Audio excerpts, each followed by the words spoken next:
Olha eu aqui de novo. Se tem uma coisa certa na vida que é certa de chegar, é as contas no fim do mês e euzinha no fim da semana, né? Só que as contas dá um desprazer medonho, né? E eu não. Eu lhe dou um baita de um prazer, quase sexual. Eu sou Severina e esse é o seu programa de dicas domésticas. Um programa feito com toda a infraestrutura nesse estúdio aqui gigantesco, né? E eu vou falar pra você, dona de casa, deixa eu ver pra qual câmera eu olho, pra essa, pra aquela ali, é essa aqui mesmo, só tem essa. A sua...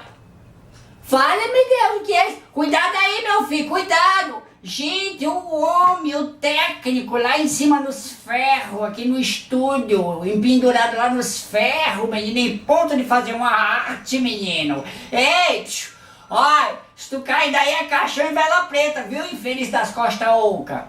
Ó a podroção, se ele cair não perde a queda dele não, viu, Filma e bota no ar que aí a gente vai pra mais de 1 milhão de visualização. Só assim, né?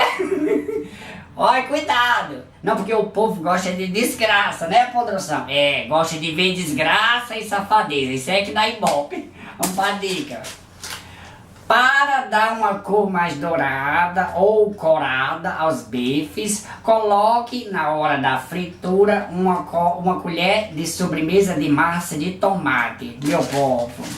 Galerinha do bem, é muita dica descabida que a podroção pega na internet, né? Que arrumação é essa, gente? Massa de tomate, gente. Olha, todo mundo que é do Nordeste sabe que para dar uma cozinha legal nos bifes, no frango, é só botar um pouquinho disso aqui, ó. Sabe o que é, né? Tem aqui o nome, ó. Colorífico. Colorífico é meus ovários. Isso aqui é coloral. Isso aqui é coloral. E vem de uma semente chamada urucum. E é natural, viu? Esses extratos de tomate aí, isso é tudo cheio de química, física, biologia, filho. Isso aqui não. Isso aqui, ó, deixa qualquer bife, qualquer sopa, qualquer prato bem vermelho. Ou, como diz minha mãe, bem encarnado, né? É isso, gente. Esse foi o Na Cozinha da Severina de hoje. Com espartilha esse vídeo. Com espartilha. É, meu povo, porque o negócio não tá fácil pra ninguém, não, gente. Se vocês não compartilhar, a coisa pra mim vai ficar preta, né?